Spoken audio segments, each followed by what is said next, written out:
Bang, sebelumnya makasih banyak ya Bang udah mau bantu tugas kami Bang. Kan kami rencananya Bang ngebuat judul itu tentang kayak peran sanggar lingkaran itu Bang dalam mengembangkan pendidikan karakter. Karena kan tadi malam Abang jelaskan, kayaknya Abang ada yang jelaskan tentang pendidikan karakter di sini kan Bang. Itu maksudnya orang Abang mengembangkan pendidikan karakter itu maksudnya gimana? Nah, kami itu di sini tuh menyelenggarakan pendidikan karakter berbasis psikososial, gitu kan. Jadi bagaimana melalui pendidikan karakter anak-anak bisa tumbuh dan berkembang dengan nilai-nilai yang sesuai dengan nilai-nilai karakter yang ditanamkan dalam setiap pembelajaran, begitu. Jadi dalam pembelajaran itu salah contohnya adalah pembelajaran who am I, gitu kan, siapa saya, begitu. Nah, di situ kenali nih siapa diri saya, kemudian bagaimana orientasi masa depan anak-anak ke depan, mereka mau jadi apa, mereka harus mengenali diri mereka terlebih dahulu seperti apa, gitu. Itu salah satu dari tujuan who am I, gitu, siapa saya. Kemudian kalau untuk di pendidikan tarinya itu ada kaitannya. Mengapa pendidikan seni ini harus dikaitkan dengan pendidikan karakter? Sebab melalui seni ini anak-anak bisa tumbuh kepercayaan diri mereka. Jadi yang awalnya mereka itu tidak malu nampil di hadapan orang banyak, tidak pede seperti itu. Jadi ketika mereka belajar tari, ini bagian dari proses tumbuh kembang mereka melalui pembelajaran tari berbasis pendidikan karakter, begitu. Berarti dia sekali pendidikan karakter itu sama seninya tuh udah saling berorientasi lagi ya Bang? Benar-benar. Jadi materi-materinya memang sudah saling sinergi, gitu. Sinergi antara satu bidang dengan bidang yang lain, gitu. Jadi Bang, yang semalam kan Bang sempat juga terdengar aku kan Bang, bahwa awal dari semuanya ini kan bukan dari memanfaatkan kondisi alamnya kan Bang, melainkan ke strategi orang Abang dulu yang mulai dari mengusahakan ke mendekatkan ke masyarakat itu kan Bang. Iya. Nah, apa aja itu Bang awalnya itu Bang? Awalnya ya, awalnya kayak sejarahnya gitu Bang, bisa sejarah. jadi berkembang pesat ini. Ya, sejarah awalnya itu adalah bermula dari kondisi pada saat itu banyak anak-anak yang yang mengalami atau kita bilangnya dalam kondisi inilah kasus ngelem tuh. Ya, kasus ngelem kan. Kemudian juga maraknya kibat erotis pada tahun 2015 kalau tidak salah, tahun 2015. Jadi itulah yang melatar belakangi kenapa berdirinya pendidikan diselenggarakannya pendidikan karakter di sanggar lingkaran ini, gitu. Jadi akhirnya relawan-relawan dan pimpinan kami itu mengkonsolidasikan kepada pemerintahan desa bagaimana jika kita membuat satu kita bilangnya strategi ataupun media belajar agar anak-anak terhindarlah dari hal-hal negatif yang itu tadi, ngelem, kemudian kibat erotis tadi. Nah, alhamdulillah juga disambut baik dengan masyarakat. Nah, masyarakat juga ingin bahwasannya anak-anaknya itu mendapatkan pendidikan, gitu kan. Dan jangan sampai anak-anak ini nanti terjerumus dengan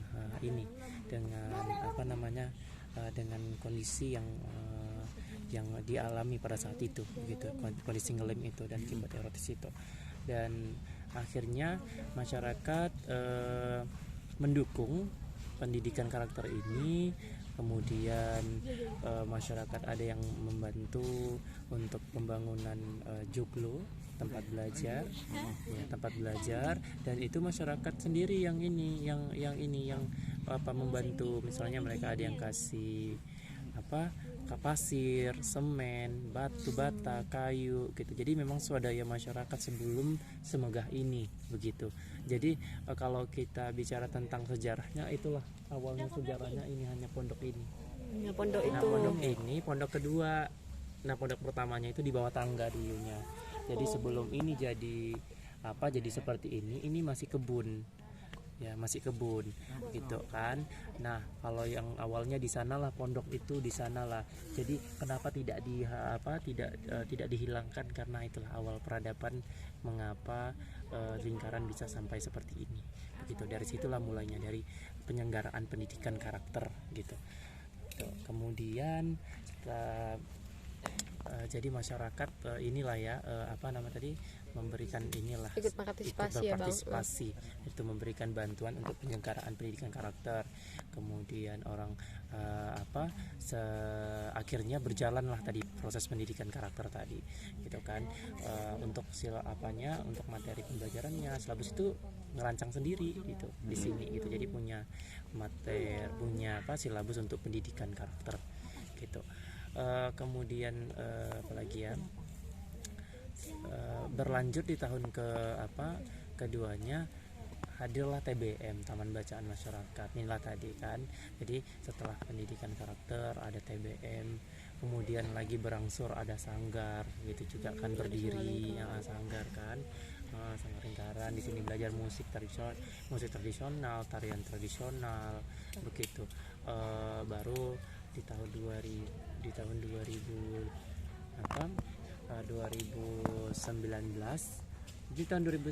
ya ini KB Baca.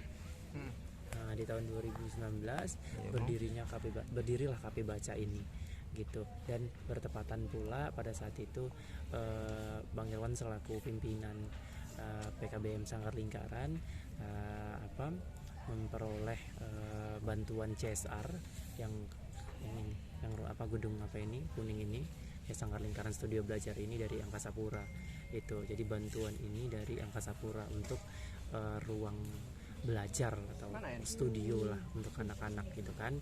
Itu di tahun 2019. Kemarin tahun 2019 juga diresmikannya juga desa wisata gitu. Berarti berbarengan ya, Bang? Ya, berbarengan. Itu di tahun itu memang ada beberapa yang memang berbarengan untuk pengembangannya begitu.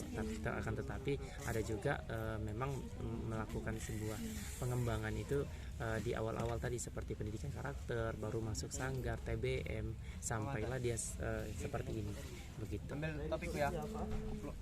Nah, sekaranglah bisa dirasakan oleh masyarakat dampaknya dengan adanya desa wisata.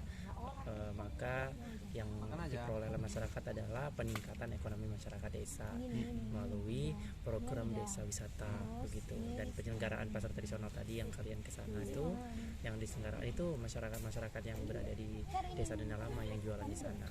Jadi memang tujuannya adalah dari program desa wisata ini adalah memberikan dampak untuk peningkatan ekonomi masyarakat desa. Jadi perputaran ekonomi di desa, bukan di kota. Jadi kita memang menggerakkan desa wisata ini untuk kepentingan masyarakat, itu masyarakat yang ada di desa ini. Jadi proses pemberdayaan masyarakat ini penting sekali dilakukan, sebab kalau kita bicara tentang proses pemberdayaan pasti kita melakukan sesuatu gitu. Ada hal yang kita berikan begitu. Jadi bukan kita meminta, tetapi kita berikan. Itu kita yang memberi. Itu apa sih yang harus kita lakukan seperti itu. Jadi kami memang mengidentifikasi ya, atau asesmen lah gitu kan, melihat nih apa sih yang dibutuhkan di desa ini, yang dahulunya orang-orang nggak mau datang kemari dan jarang nggak ada pun wisatawan. Orang-orang juga berpikir bahwasanya dijulukin desa ini dengan desa jin buang anak gitu. Tapi setelah desa ini menjadi desa wisata, orang-orang dari Medan, dari beberapa daerah itu datang kemari, dan masyarakat yang awalnya tadi ada yang tidak pro dengan apa yang kita rencanakan atau kita rancang untuk penyelenggaraan desa wisata itu terdampak secara ekonomi, dan akhirnya mereka percaya bahwanya desa ini bisa berkembang hingga sampai saat ini seperti itu. Berarti mereka, masyarakat juga udah merasakan lah ya Ya, Bang. masyarakat merasakan dampaknya karena mau tidak mau segala bentuk pemberdayaan masyarakat ujung-ujungnya adalah tentang ekonomi gitu, tentang ekonomi, kesejahteraan gitu. Jadi kalau kita bicara tentang budaya tidak hanya bisa memberikan menghidupkan nilai-nilai budaya gitu kan, di samping menghidupkan nilai-nilai budaya yang ada, kemudian bisa terlestarikan, akan tetapi juga dapat memberikan dampak ekonomi untuk masyarakat. Makanya di sini dikembangkan desa wisata berbasis edukasi dan budaya gitu. Jadi memang mengangkat kearifan lokal untuk pengembangan desa wisata seperti itu.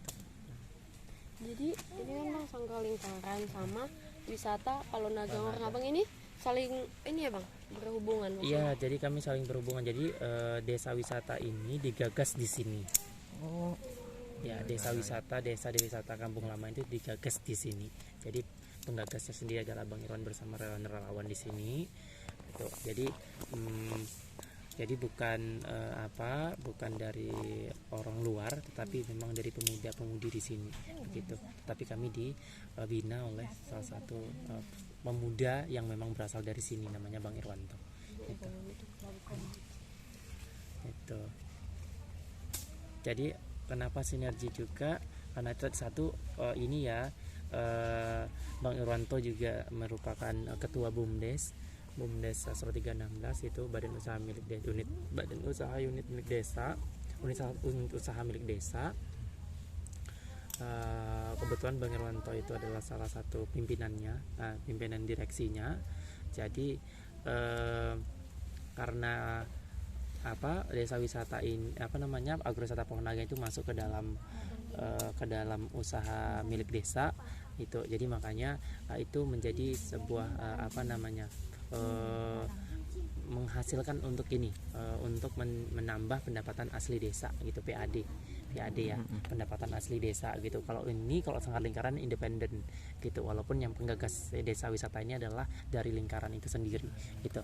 Akan tetapi kalau agrowisata ini karena berhubungan dengan masyarakat, ini pasti kita membutuhkan partisipasi masyarakat lebih banyak begitu kan untuk penyelenggaraan wisata. Karena berbicara tentang wisata itu tidak hanya tentang sekelompok orang saja, tetapi kalau yang paling penting itu adalah bagaimana bisa melibatkan, memberdayakan masyarakat secara luas begitu. Makanya ada juga penelitian tentang community based tourism kan begitu, bagaimana pengembangan pariwisata berbasis masyarakat begitu.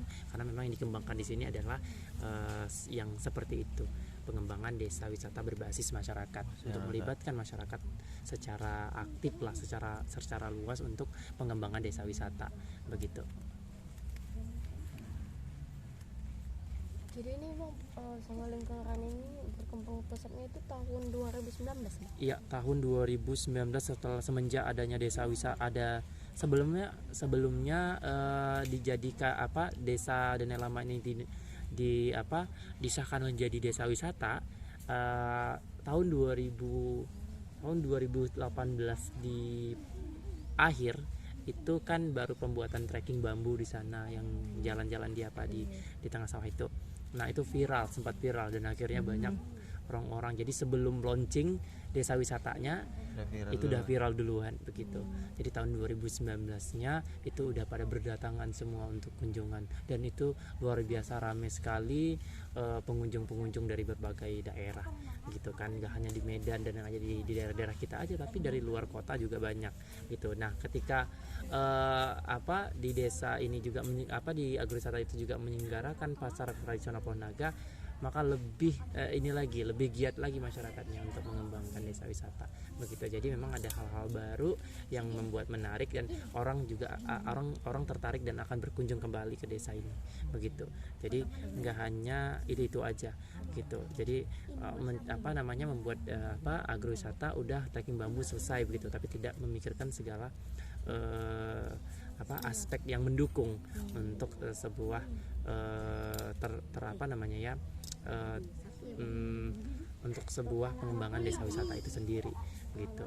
Jadi memang harus dipikirkan apa sih inovasi yang yang dapat memberikan keberlanjutan lah untuk desa wisata ini terus maju begitu, terus maju. Kalau dibilang desa Dene Lama ini, desa wisata ini tuh sudah berkembang gitu. Tetapi belum maju. Kalau berkembang sudah. Tapi belum maju begitu. Kalau sudah maju artinya tidak perlu lagi dana-dana dari pusat. Jadi sudah desa ini sudah punya penghasilan, tadi saya bilang PAD, penghasilan asli desa gitu kan. Nah kalau penghasilan asli desanya itu udah besar dan mencukupin, dari pusat udah nggak perlu lagi bantuan, kita sudah kelola di sini dong gitu kan. Itu makanya memang perlu banyak pembenahan di sini, seperti ya amenitas seperti fasilitas mendukung seperti homestay kayak gitu. Itu juga penting gitu kan. Kalau dibilang infrastruktur di sini udah bagus ya kan lihat kan jalannya juga udah bagus kan kesana kemari kan gitu kan.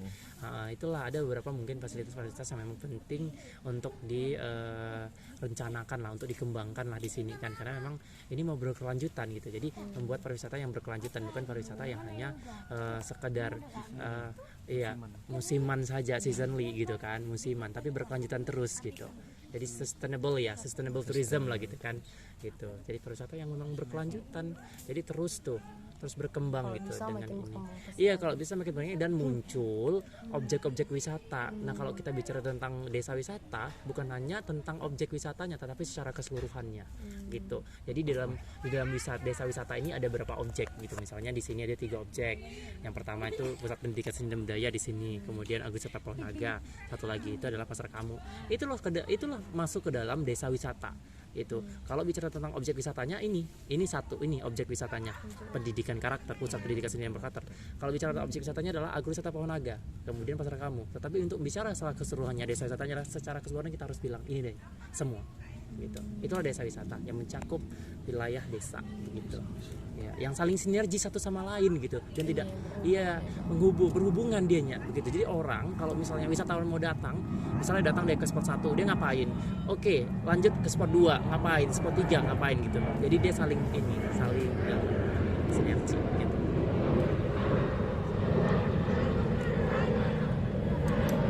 Jadi kesimpulannya kalau Sanggar ini memang inilah penghubung semua gitu. Ya, kalau mau kalau saya boleh jujur, memang dari sinilah awal mulanya desa ini bisa berkembang, desa ini bisa menjadi desa wisata, dan desa ini melahirkan banyak karya itu ya dari sini, gitu, dari sini, gitu.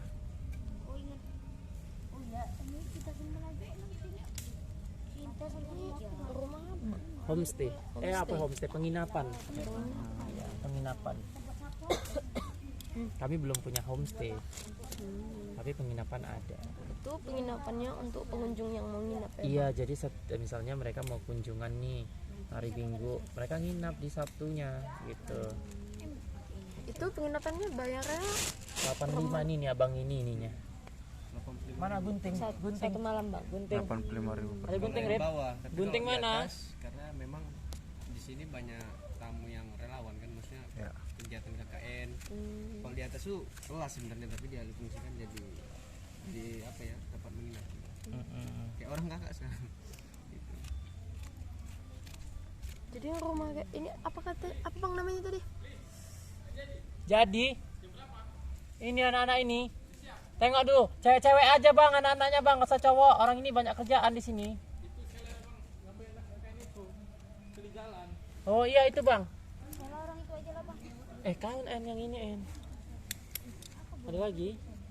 Jadi bang, orang abang ada inspirasi nggak? Ini kenapa bisa bangun bentuknya? Atau kayak tadi kami wawancara di bang di agrowisata, rupanya orang itu terinspirasi dari Jawa. Di Jawa itu ada wisata yang kalau belanjanya itu pakai pakai koin. Orang abang ada nggak bang?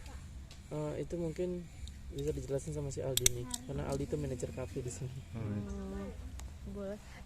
Boleh bang, kami minta jawabannya sedikit bang. Ini apa ini kalau kayak gini apa namanya bang? Pondoknya. Pondok kayak gini kan bentuk-bentuknya kayak gini. Kenapa orang abang milih ini? Ada nggak inspirasi yang orang abang lihat dari luar makanya terinspirasi? Dulu kan sebenarnya di sini mau Enggak, Bang. buat tempat tradisional. Eni. Jadi dulu tuh NIN. sebelum dibuat yang kayak semen gini dan itu lesehan, dulu tuh bambu semua. Halo, cepat sedikit Semua bambu kayak kalian. gini, kayak gitu. Terus ini juga bambu. Ini tempat duduk dulu belum ada. Masih bambu, semua bambu. Pada dulu ada 3 spot yang ini bambu. Sini ada spot apa. Terakhir diganti karena apa ya? Dia sistemnya seasonable tadi. Dia season musiman. Iya. Per 1 tahun dia udah nggak bisa pakai, udah nggak bagus. Makanya kita ganti yang bisa hemat kos dan itu apa ya? Lebih menguntungkan, makanya dibangun ini. Kalau konsepnya sendiri, kalau rumah yang kayak gini itu banyak Kak, di Sumatera juga banyak dah. Kayak sport kayak Pariban. Kan gitu. Sampai orang-orang yang kemarin itu kayak di Pariban katanya. Itu sih kalau untuk pondok itu.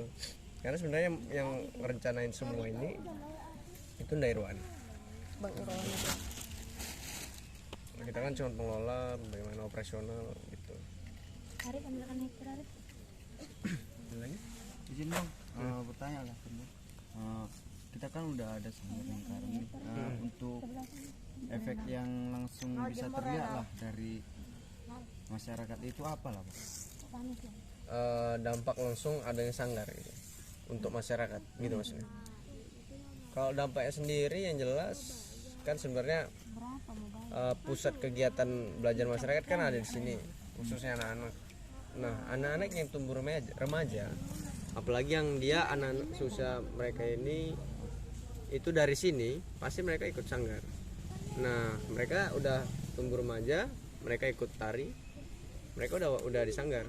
Jadi dampaknya itu ya langsung mereka tahu di dunia seni, pengetahuan tentang seni, pengalaman, dan berkesempatan kayak kami dulu kan. Saya juga salah satu penari itu angkatan pertama. Yang pertama itu dapat pengalaman di apa ya, acara-acara orang-orang penting gitu. Jadi yang belum pertama kali jumpa sama bupati, sekarang bupati udah macam kawan gitu, sering jumpa gubernur, Pak Sandi. Nah, kita udah dapat pengalaman itu gitu. Nah, di kantor gubernur segala macam, itu salah satu apa ya, keuntungan ya, benefit dari kami untuk apa ya, kami kan dibilang dulu tuh termasuk masyarakat juga, masyarakat di sana sebelum masuk kemari, dan itu dapat uang juga kami dari, jadi kayak udah kayak bisnis. Kita nari dibayar orang, kita dapat uangnya, mama kita tahu, jadi kayak sumber penghasilan gitu. Jadi anak-anak di sini mamanya nggak risau anaknya kemana. Jadi udah jelas kalau udah di sini tuh nggak yang macam-macam lah. Kalau di luar nggak tahu. Jadi kegiatan positif yang berdampak langsung sama mereka gitu. Kalau di luar kita nggak tahu di luar tuh kegiatan positif atau enggak, karena kebanyakan di luar selain di sini anak-anak itu banyak ngelakuin kegiatan yang kurang produktif. Kayak malam minggu kan misalnya mereka nampil di sini tuh. Anak-anak yang lain di mana? Itu banyak lah. Kayak nggak perlu gue sebutin, kakak tahu lah ngapain. Ya, pacaran segala macem, naik motor sana kemari, ambil cewek ngapain, aduh. Apalagi usia orang itu adik-adiknya. Jadi Makanya anak-anak ramai juga di sini ya Bang. kami ada beberapa generasi ya Kak. Mereka paling kecil, ada yang remaja, ada yang sekami gitu. Jadi yang di sini yang belajar pendidikan karakter tuh rata-rata dari kelas SD sampai mau ke SMP itu dia udah nggak biasanya dari SD.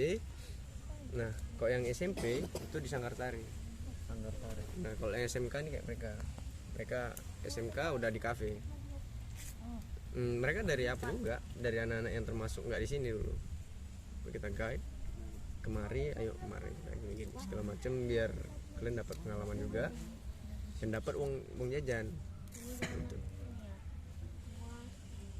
Mereka kemari dan rata-rata kawan mereka udah banyak yang kemari gara-gara mereka di sini gitu. Jadi kayak kita buat tempat nongkrong yang baru di apa ya, di trennya mereka gitu. Sebelum mereka dulu gila balap liar lah segala macam, keyboard, rotis masih ada sekarang walaupun sedikit. Sekarang kayaknya udah kurang. Udah berkurang, tapi itu memang dari kampung ini ya Bang? Iya.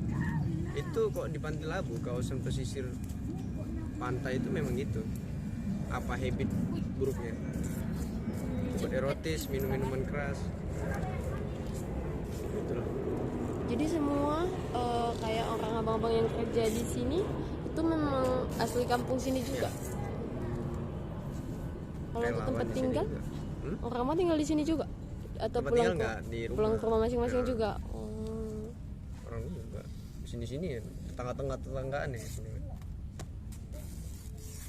Anak-anak sanggar juga di sini semua, orang-orang sini. Rumahnya dekat-dekatan juga. Jadi kalau di sini bang di Sanggalingkaran ada nggak bang apa kayak acara gitu dalam 1 bulan itu kita bakal ada buat acara kayak gini Kalau- gitu-gitu. Di sini khususnya di kafe baca ya, terus setiap malam minggu itu selalu ada acara. Paling nggak akustik, tari, karena jadwal. Jadi kan sanggar tari sama kafe itu sinergi dalam apa ya, pertunjukan. Jadi anak sanggar itu punya wadah untuk menampilkan karyanya. Lingkaran kafe bacanya bantu untuk penontonnya. Ayo sini kalian. Jadi biar di desain panggungnya ya kerjasama terakhir. Itu, dan itu memang sistem simbiosis mutualisme, saling menguntungkan. Mereka ada tempat nampil, ya kita karena itu terbantu sama tamunya rame kan.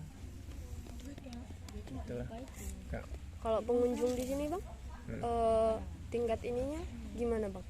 Pengunjung yang datang ke sini ada kayak malam minggu, malam yang paling kayak puncaknya masyarakat berkunjung ke sini atau ada hal-hal lain gitu? Kalau setiap ada acara pastinya kalau itu lebih ke apa ya, komunitas. Iya, Komunitas. misalnya ada pertunjukan musik, otomatis banyak orang yang suka musik atau tim-tim dari mereka itu banyak kemari. Apalagi mereka itu ada yang punya bakat nyanyi, pasti banyak kemari. Kayak misalnya anak KKN kemarin tuh sampai kemari tuh nyanyi sendiri gitu. Ayo nyanyi. Ayo bang sini bang. Kalau misalnya tari kita lebih banyak undang orang-orang sanggar lain. Jadi orang sanggar-sanggar lain datang kemari untuk lihat performa sanggar kita gitu. Sanggar lain yang dimasukkan itu Sanggar yang di sekitar Pantai Labu. Di Pantai Labu kan punya kayak aliansi beberapa sanggar. Kayak udah kenal, udah deket, sering kerja sama juga. Gitu bang. Di Deli Serdang ada juga. Main kemari pengen lihat pertunjukan. Selain di agrowisata setiap hari Minggu. Sana ada juga hari Minggu. Itu bang untuk perpustakaan pojok baca itu kan banyak buku. Itu sumbernya dari mana bang? Kalau itu kan memang langsung kita terhubung sama dinas pendidikan. Oh langsung dari Iya. dinas Itu pendidikan. memang udah dari dulu kita. TBM sama PKBM. Kalau PKBM kan itu lebih ke programnya pendidikan kesetaraan, paket A, paket B, paket C. Nah, PKBM itu masih berjalan sampai sekarang, namanya kasir. Sekolah kasir itu sekolah kawasan pesisir. Jadi anak-anak yang putus sekolah untuk melanjutkan paket A, paket B, paket C di sini. Gitu. Setiap hari Kamis semalam mereka datang ada acara. Semalam juga habis acara apa? Hari Literasi Nasional. Iya, relator nasional. Rame di sini bang. Ya rame-rame mereka sama relawan juga. Gitu. Kalau untuk TBM buku, kalau misalnya buku itu semua dari Dispen, Dinas Pendidikan. Langsung kadang kalau misalnya ada kunjungan gubernur, ibu gubernur kan suka sama buku, dia juga ada nulis. Itu sering dibantu sama mereka. Nah, lainnya lagi sumber buku kita itu dari orang yang buat penelitian atau KKN di sini. Mereka wajib ngasih sumbangan buku untuk perpustakaan. Jadi sumber-sumber bukunya itu memang dari situ kan bang, ikut sama yang KKN gitu. Iya. Memang update. Setiap ada KKN bawa 3 buku, mau buku bekas, buku baru terserah. Jadi kontribusinya jelas dia untuk ini. Kembali lagi ke masyarakatnya. Jadi setiap masyarakat di sini bebas bang, bisa masuk ke dalam Sanggalingkaran ini mau baca, mau belajar. Iya, bebas. Karena hampir setiap hari di sini dipenuhi anak-anak mau main, mau ngapain mereka di situ. Selain di luar jadwal yang memang udah ditetapkan kayak Selasa, Kamis, Sabtu itu memang pendidikan karakter. Misalnya hari Selasa itu mereka ada materi umum atau materi pendidikan karakter. Misalnya hari Kamisnya itu bisa bahasa Inggris, hari Sabtunya itu seni. Selain itu mereka boleh kemarin ngapain aja. Berarti itu kayak sistem les sore gitu bang? Les kayak sekolah non formal, kayak ini les nih dari jam 3 sampai jam 5 nih. Tapi nggak dibahas nggak matematika gitu. Berarti adik-adik yang di sini yang kecil-kecil juga masih bersekolah gitu. Masih mereka pulang sekolah kemarin. Sering juga dilibatin di beberapa acara, misalnya di permainan tradisional, misalnya ada event gebiar permainan tradisional atau gelar buku, bazar buku, misalnya ada kegiatan keliling gitu. Mereka Mereka ikut yang kan gitu. aktif ya bang? Bawa buku, mereka juga diajaknya odong-odong, kita buka di satu spot, undangan anak yang lain gitu. Berarti banyak hal positif yang bisa dirasakan sama masyarakat, anak-anak. Ya. Itu sampai mengurangin apa ya, dulu kan masih masa merintis dulu, sebelum berkembang kan banyak ya apa ya namanya, komentar miring mereka, apa ya, Salah satunya bang? kayak pandangan miring mereka terhadap ini dulu. Jadi anak-anak di sini tuh kadang sampai lupa jadwal pulang yang sesuai dibilang mamanya. Jadi dari situ banyak ngapain lingkaran, nggak tahu kerjaan terakhir gitu. Setelah mereka terasa sendiri dampak positifnya, impactnya, oh yaudah, kalau nggak di lingkaran anakku nggak tahu nanti tak kemana-mana mainnya, mending di lingkaran aja. Sekarang udah sampai gitu, udah nggak was-was mama. Nanti udah dikasih kepercayaan juga lah ya bang? Sampai mereka udah trustnya udah terbangun, udah percaya lah. Sampai kalau ada apa-apa, ada kegiatan tuh mereka sampai bantu apa yang bisa dibantu. Tadi kan abang bilang ada di sini kayak yang menari ya bang? Itu dilatih sendiri atau memang merekanya yang berlatih sendiri? Kalau yang kegiatan apa ya, latihan gitu kan? Iya. Latihan rutinnya itu ya sama pendampingnya yang abang tadi.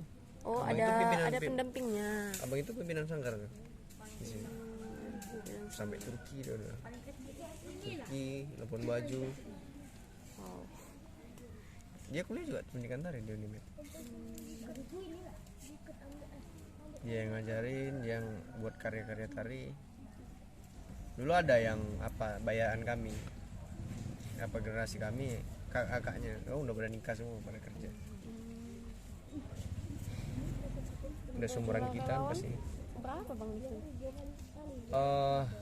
Kalau untuk jumlah relawan, khususnya di apa dia, yang aku bilang tadi, yang awak bilang tadi di PKBM, di program paket A, paket B, paket C, sekolah kasir tadi. Nah mereka tuh banyak itu karena program itu kemari. Kalau sisanya, misalnya untuk kegiatan yang lain paling beberapa yang aktif hampir setiap hari kemari. Gitu. Kalau misalnya yang kita bilang hampir 15-an, hampir 20-an relawan yang di sini. Tapi kalau untuk yang aktif datang setiap hari, karena memang bukan jadwal program kesetaraan itu, ada paling 5 atau 10. 5, kadang 6, kadang 7, kadang juga 4 gitu-gitu lah. Ada di bagian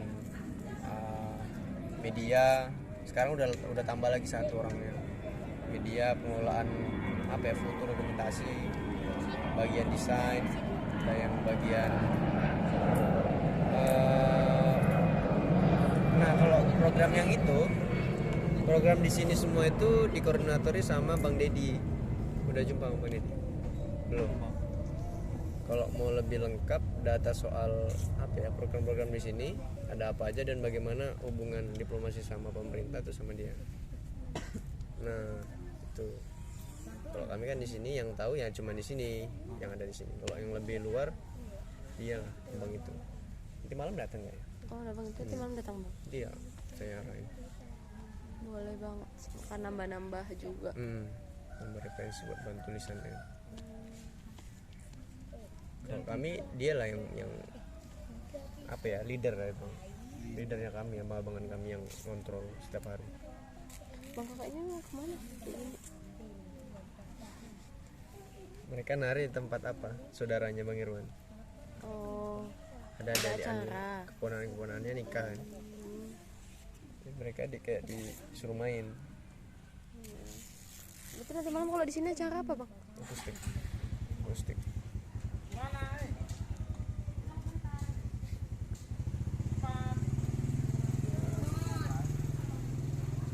Itu masih SMP tuh Kak. SMP. Kalau ada pakai makeup kayak orang dewasa kan. Kirain intel. Iya. Yang kayak gitu dia. Kalau udah pakai makeup nggak tanda kita umurnya berapa, nggak tahu pun. Jadi orang abang di sini kalau relawannya ada batasan usia nggak bang? Batasan usia nggak ada, tapi yang jelas rata-rata itu yang mahasiswa aktif. Sisanya paling dia udah kerja gitu umur 20-an, 21, 22, dan 23. Bang Ali tuh paling tua kayaknya, 26 kayaknya dia.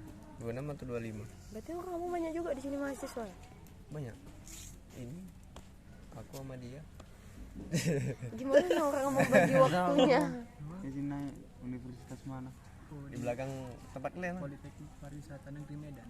Di Oh, belakang Politeknik Unimed. belakang Unimed ya. Iya, Oh. sampai rumah sakit aja. Lagi online bang? Enggak, setiap hari di kampus. Setiap hari kampus? Iya, hanya di hari Sabtu aja. Nah, libur. Berarti hari biasa sunyi dong ininya. Apanya? Sanggar lingkaran. Apa ya, kayak mana Rip? Kayak yang lain yang nggak kuliah misalnya apa, mereka datang siang kemarin. Kalau kami kan ada jadwal praktek sama teori. Yang teori kan dari full dari pagi sampai sore, ada sampai malam juga. Kalau yang praktek kan cuma sekali aja. Jadi pas masa praktek itu kami sering kemari. Dari kadang kalau kosong kemari, kalau dari siang kosong kemari. Ada 4 orang di Poltek Park. Tadi yang pakai tas samping, ada yang keliling-keliling. Sana dia bikin. Sama yang kakak tadi di sini. Kakak yang sini tadi. Itu yang di Kapi Baca. Orang yang di Kapi Baca dia di sana. Itu orang abang relawan yang di sini udah dibagi-bagi juga ya bang tugasnya bagian mana, Iya. tanggung jawabnya di mana. Sesuai apa ya? Sesuai skill sama kemampuan dia lah. Gitu. Misalnya Bang Ali di bagian emang khusus di sanggar sama program pendidikan gitu. Misalnya dia yang relawan yang punya skill di media, dia megang di situ. Gitu. Misalnya ada yang dia lebih paham di pendidikan anak-anak, dia khusus pegang anak-anak. Ada yang di remaja, dia di remaja. Dan ada orang yang khusus kayak apa? Orang statistiknya untuk data per datanya, ya dia megang di situ. Sesuai itu dia. Ciri khas dari Sanggar Lingkaran ini yang dikenal sama masyarakat luar itu apa bang? Apa KP bacanya? Kena KP kan? Kalau di sini, Iya. lingkaran ini apa sih yang paling orang tahu gitu? Iya, yang sampai terdengar keluar gitu ciri khas apa gitu. Kalau di lingkaran ini cuman satu sih, Kak. Berawal dari satu dan itu pula yang buat booming. Pendidikan karakter. Oh, pendidikan karakternya tadi ya bang. Karena hampir semua apa ya, atmosfer masyarakat dari semua apa ya, dari dia misalnya profesor, misalnya dia dosen, dia juga pejabat, dan program-program sosial lainnya tuh hampir rata-rata sampai yang di Medan juga udah tahu kemari. Kayak anak generasi Cakrawala tahu dari USU. Usul. Mereka tuh sering buat kegiatan kemari malah.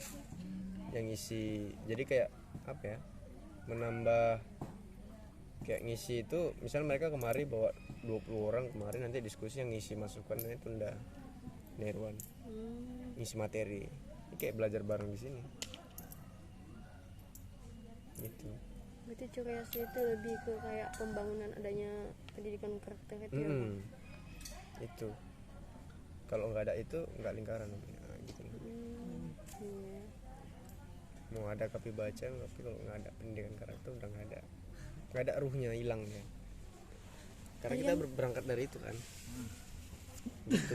Pendidikan karakter tadi kan kayak bang bilang kayak sistem kayak les sore yang gue bilang tadi kan bang. Jadi Dari itu jam 3 sampai kayak jam 5. hari Selasa itu anak-anak yang datang ke sini rame juga bang. Rame ini. Itu didata lagi bang siswanya atau memang misalnya hari ini kan 50 orang, besok Selasa depan rupanya 70. dimasukkan ke pendataan lagi atau ditampung aja semuanya gitu? Yang jelas yang di awal-awal sesuai kesepakatan kita list siapa yang mau dulu. Udah didata, kalau misalnya ada anak baru, istilahnya kan gitu. Ada anak baru, ya dia di list juga. Dia mau nggak di sini gitu. Kalau nggak mau ya dia cuma datang ya nggak apa-apa. Gitu. Yang penting datanya jelas kita untuk laporan program gitu. Yang paling ramai itu kalangan apa bang? Kalangan maksudnya? Kayak ini tadi kan abang bilang ada usia anak SD, SMP, SMA gitu. Kalau yang di sini apa ya? Yang untuk belajar gitu. Kalau sekarang kayak masih SMP SMA kayaknya. Yang paling banyak. Oh, malah mereka pula yang paling aktif ya. Kalau yang adik-adiknya kan cuman siang. Siap. Kalau anak-anak yang nari itu misalnya sama orang ini dari sore sampai malam. Kalau ada acara rame, mereka juga kumpul rame sampai kan mereka kan ada kayak masanya, ada alumninya. Yang udah alumni udah nggak di sini. Kalau udah dihitung dari dulu, kalau seandainya masih di sini rame kan enggak. Tapi yang jelas yang udah nggak di sini atau yang dia udah pernah di sini dia keluar itu memang beda. Itu memang apa ya, kayak ada adik yang pernah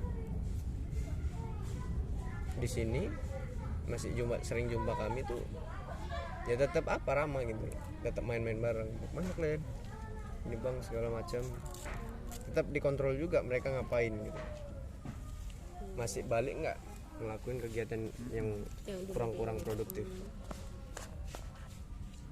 Masih iya, walaupun kita nggak selalu 24 jam sama mereka kan. Terus bang, untuk pengunjung nanti lah misalnya kalau ada itu tiap hari datang Pengunjung maksudnya? pengunjung Iya datang di data di kafe baca. Enggak bang, jadi kayak tamu biasa, ada orang datang minum segala macam, nonton balik gitu. Kalau kita data berapa hari per ini enggak, tapi kalau bisa kita rata-ratain enggak ketebak sih bang, serius enggak ketebak. Kadang malam Jumat itu sampai rame kali. Nanti minggu depan biasa aja gitu, 10 orang 20 orang per hari. Kalau weekend sih kita rata-rata rame itu weekend. Sabtu Minggu biasa rame kan. Kalau hari Minggu dia dari sore sampai jam-jam 10 udah ramenya hilang gitu. Kalau malam Minggu dari jam-jam 9 sampai jam-jam 1 baru rame. Nanti malam lah kayaknya nih. Itu yang datang ke sini pengunjung itu masyarakat di sini juga bang? Nongkrong. Sebagian masyarakat lokal, sisanya dari luar, dari Beringin, Pakam, Pantai Labu. Dari Medan mereka itu yang apa ya, tamu yang baru-baru tahu, ada di kampung kayak gini rupanya gitu. Dan apa ya, masyarakat ini kan punya saudara tuh. Kalau saudaranya pulang kampung, itu wajib bawa kemari. Sini kampungku ada ini gitu. Iya. Bisa juga. Kayak misalnya bapakku gitu kan punya tamu datang kemari, malah seneng bapak, ayo sini ke kampungku, nginep kemari, dibawa kemari tamu, ini kampungku ada ini gitu. Gitu begitulah apa ya, kayak udah jadi habitnya mereka gitu. Kalau ada tamu itu wajib dibawa kemari, di kampungku ada ini, nanti bawa di agro kan, dibawa di agro, ini ada ini, guide-nya nunjukin ada apa di kampung ini gitu. Ini yang menara ini semua anak SMP ini bang? SMP. Yang SMK juga ada, tapi cuma satu dia.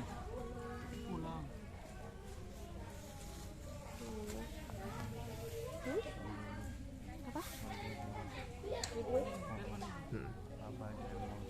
Hei, murni, telepon cak ini, telepon.